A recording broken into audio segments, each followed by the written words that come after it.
So, hello people, today was a very surprising day for me. I was in the room with the founder of the number one investing agency in Australia, that is InvestorKit.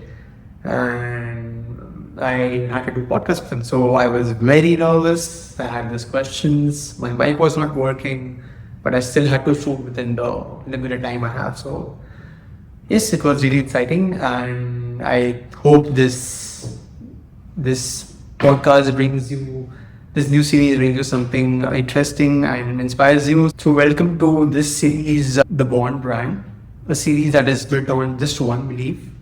No one is born a brand, but every brand is born from a story.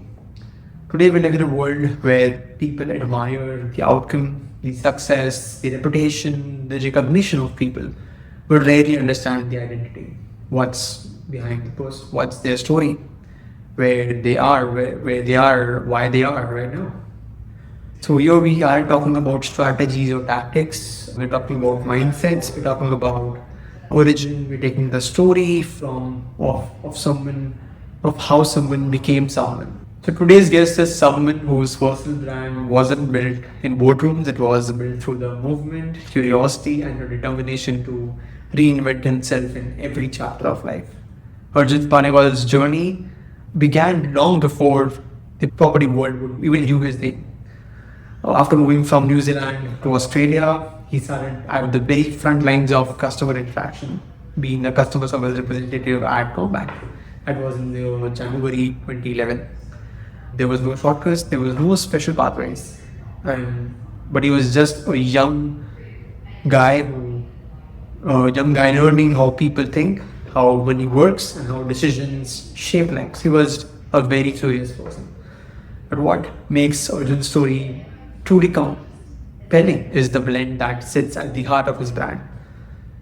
That is driven by three values: curiosity, data-driven, and creativity.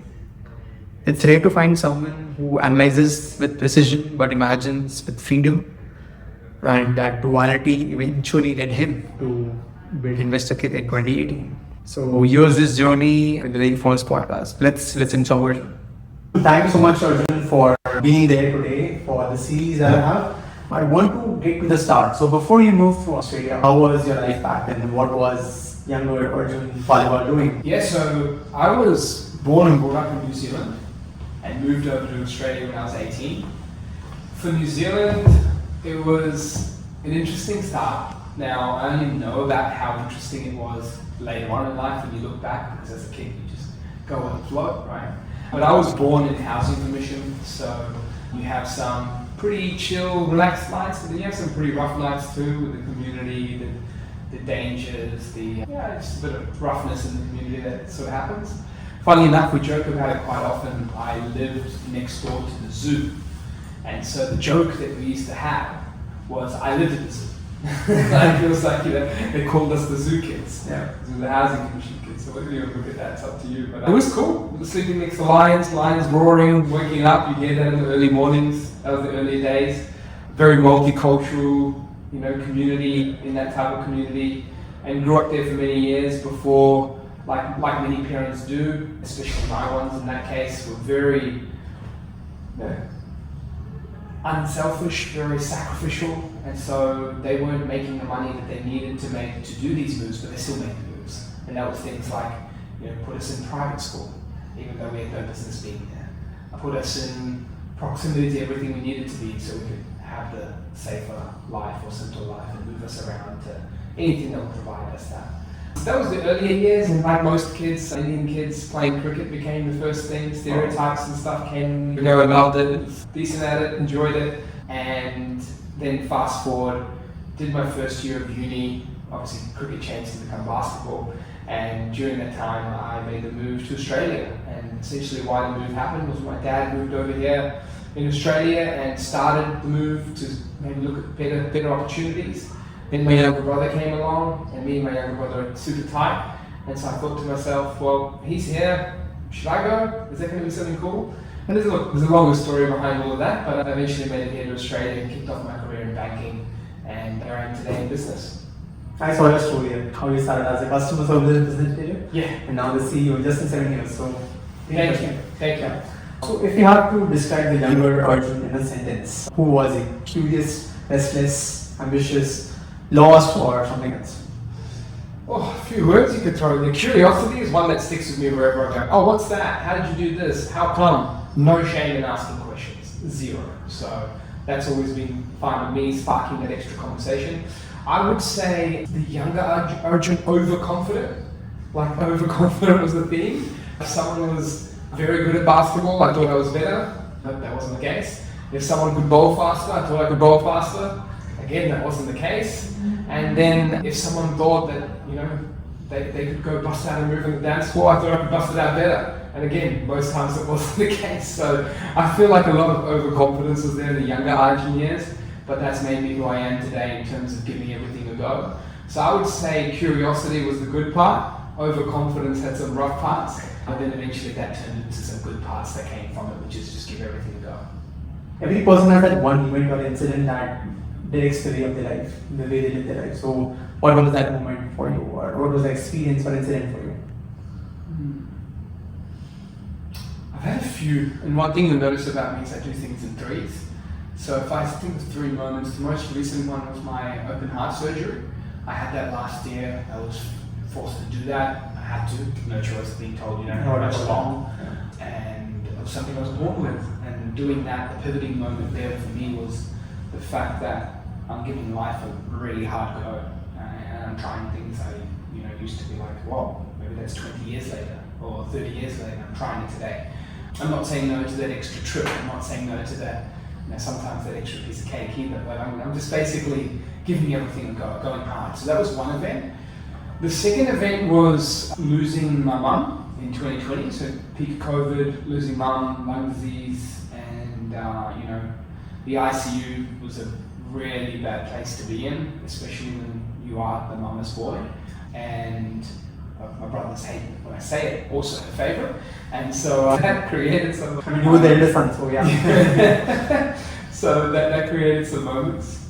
But what that did for me is that made me actually write down certain promises to her. And it's just a couple of bullet points. And I look back often, and I'm working on those promises. Some I've delivered, some I'm halfway through, some I'm just starting. Those are pivotal moments. Because usually when you're doing promises for your mum, they're not like for her. They're for you to be the best.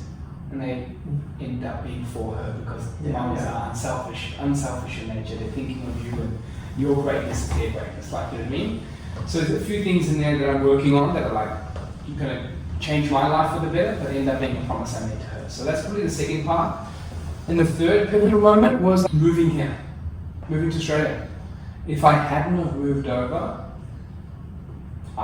it's just a very different life. I think many people, Aussies don't know how lucky they are. Many Aussies don't know how lucky they are. And I'm not saying this like New Zealand's some bad place or something, but is it the best place for you to build the future that you want to and build the future you once envisioned?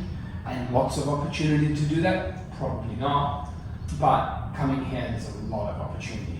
And I didn't even have to start a business to have that opportunity. Just being in my career was an opportunity. Just being like rising up ladders or whatever it may be was that opportunity. Heck, you can just move it outside of work and talk about the personal lifestyle gains that you get in Australia too that you don't have back home. Yeah, it's awesome. 3 moments right there. I reflect on your journey for being a mama's boy, and I'm also a mama's boy.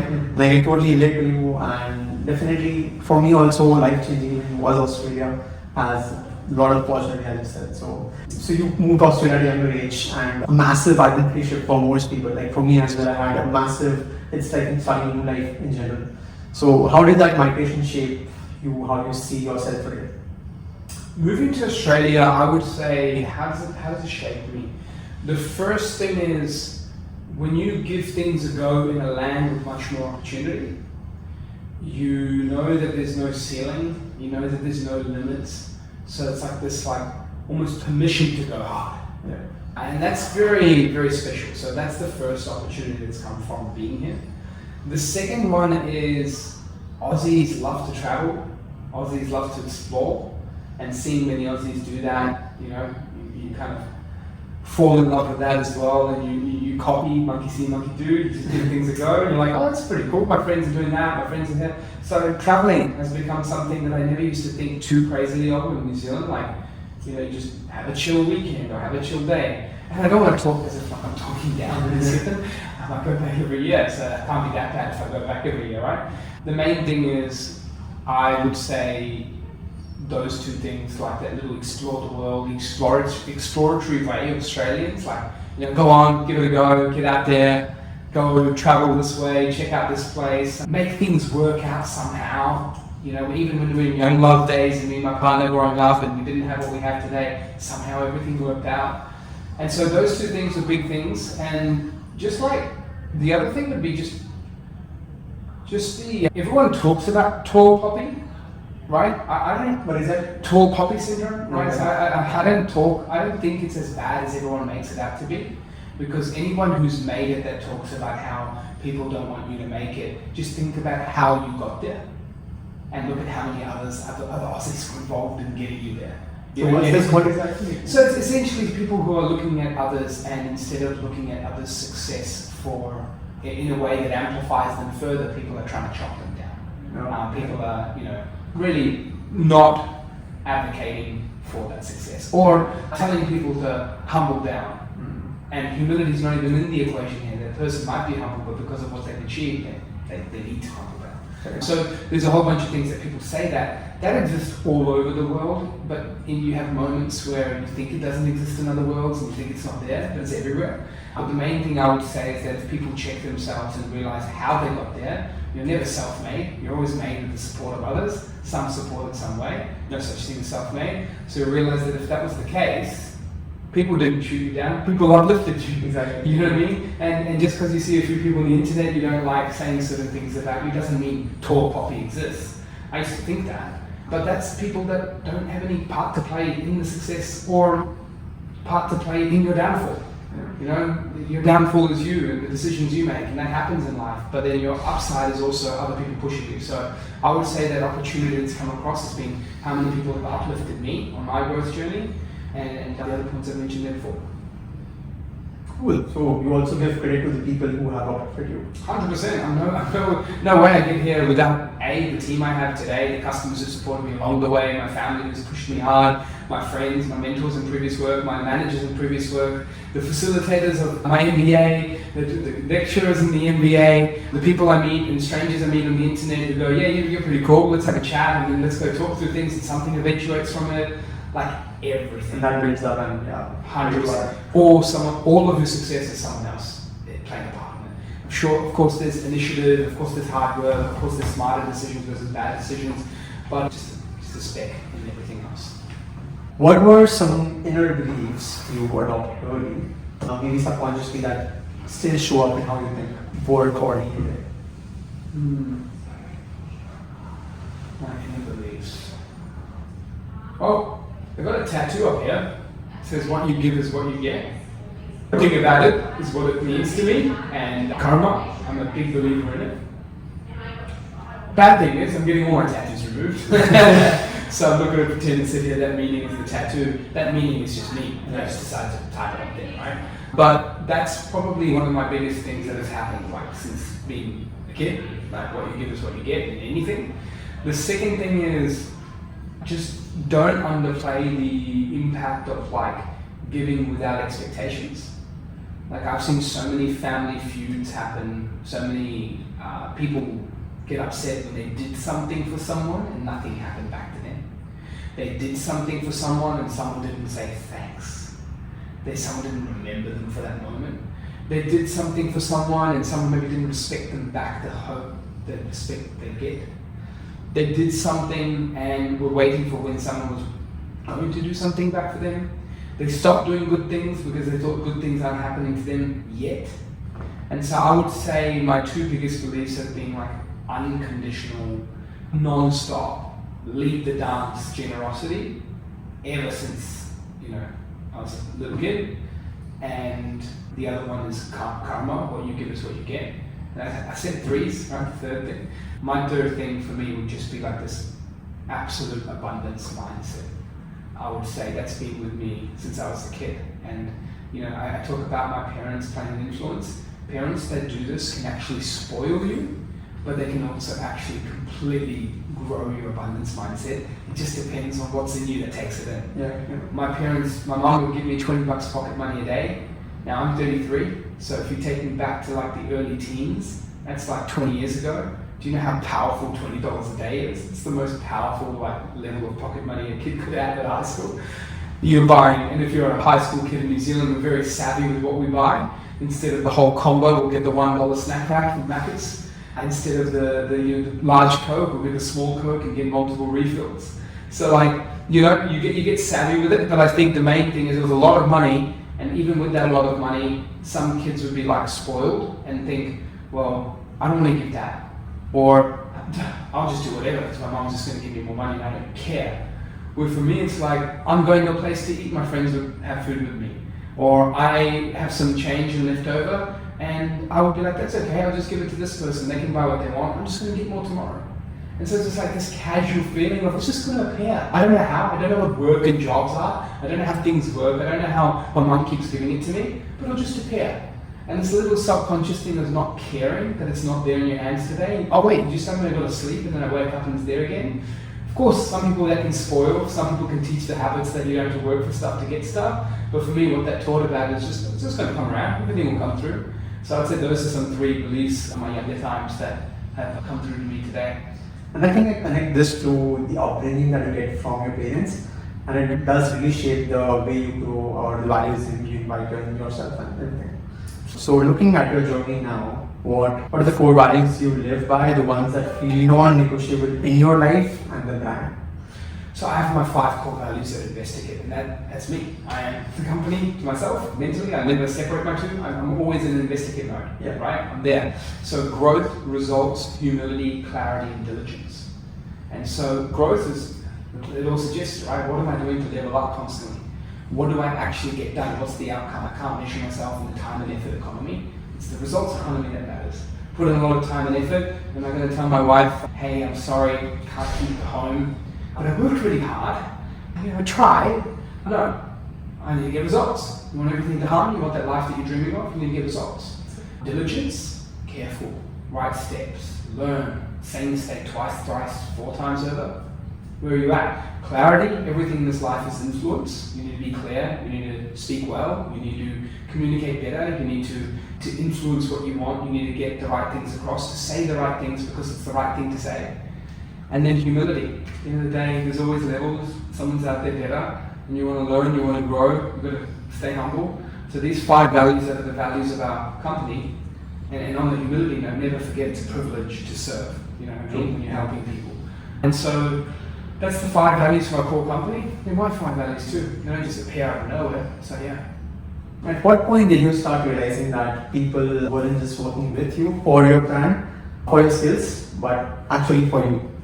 And what did that teach you about the power of a personal brand? Really good question. I learned that very early in my banking career. People were following me from which branch I went to. Customers and connections and team members followed you for which branch I went to, because I went through 3 different branches as leader. And then it followed the same thing when I started InvestorKit. When I started InvestorKit, those first people could have gone to a bigger buyer's agency. They could have gone to another buyer's agency. They could have gone to someone who made them feel safer with their hundreds of thousands of dollars, but instead they got with you. And those are pivotal moments anyway, just to show you hey, that's what a personal brand is. Your past, we'll call it karmic outcomes and efforts, are giving you the opportunities of today, and people are backing that based on your past.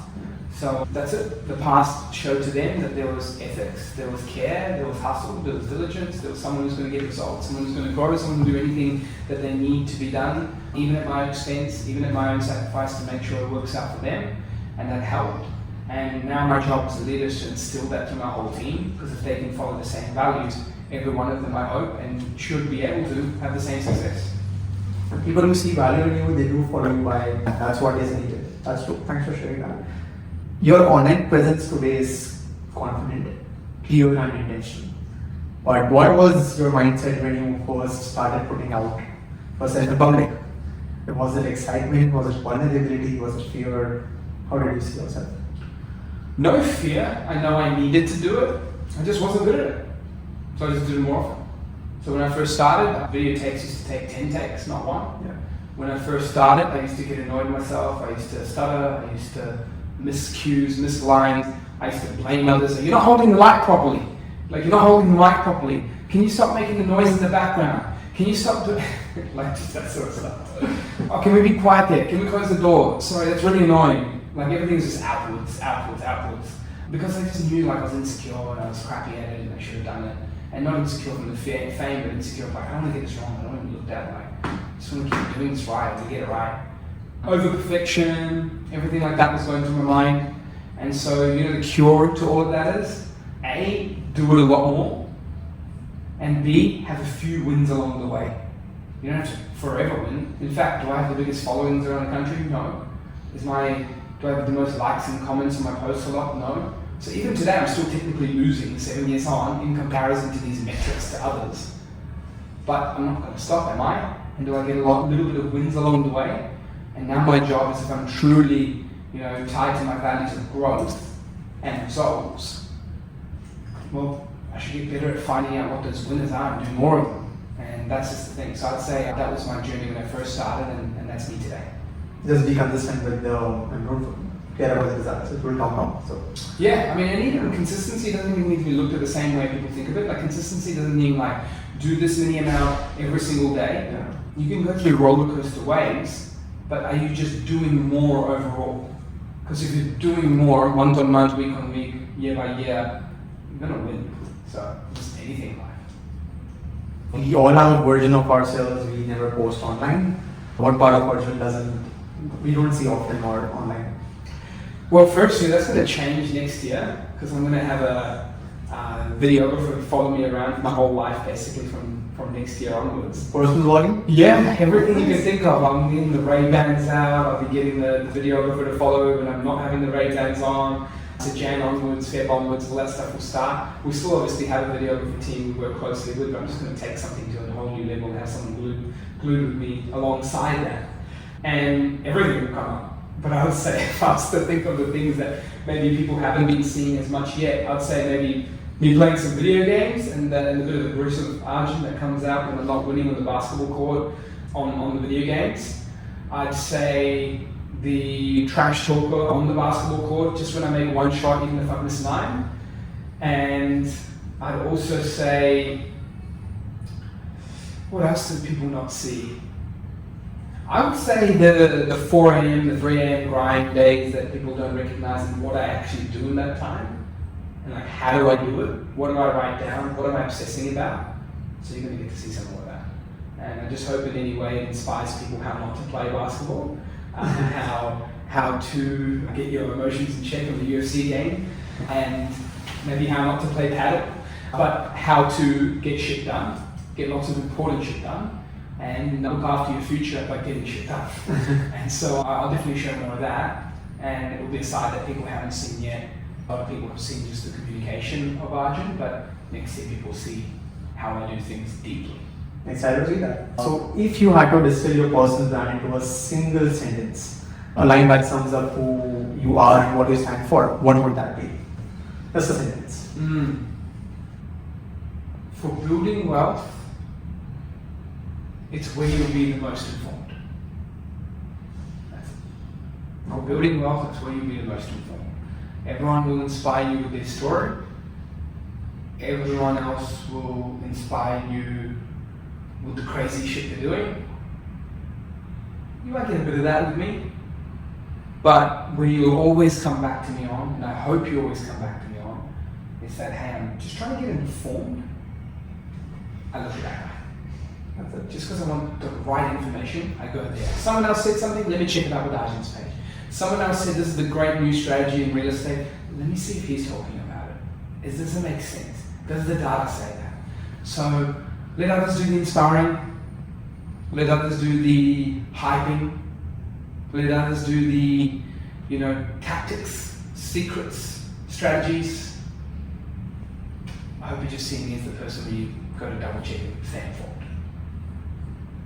Cool. And the last question. So since I'm building this series and want to inspire people, so as a advocate of this, if someone listening today wants to build their personal brand or feels not ready, like they don't feel comfortable, they're scared, they're having fear inside them. What is the first internal shift they should make, but not like the first external action? So before they make that external shift of putting themselves out, what is the internal shift you recommend that they make? Sure. I would say that there's two things that I would suggest to them. So I'm not going to go three this time, I'm going to go two. But I would say the two things that they should do is, number one, they should realize that no matter which year on my timeline of life you grab me in, there is people better than me. And that will forever be the thing. Like you wind the clock to 80-year-old Arjun, like someone's going to still be out there, either in the making or already, or passed away in a past generation. Like someone's better. Like if you can't kid yourself. So as a result of that, what does that mean for you? It's never a bad time. Like just get started. That's it. That's the biggest thing. The second thing would be that there should be two swim lanes. One swim lane is the get started one. Just start getting started. Because at this swim lane, people in my banking career were like, wow, that's the 20-year-old branch manager. And there were many 18-year-old tellers in the making and thinking, going, hey, that's super inspiring. So someone along the way was inspired, helped, driven, supported. And that kept going. So that's my one swim lane. No matter where you are, it's never too late to start, never too early to start. But then the second swim lane is that you can't just talk about stuff, you've got to do stuff. And for certain things to come out the way you want them to, you actually need to wait and do things. Okay. Right? And so for that, my own version of that would be my book.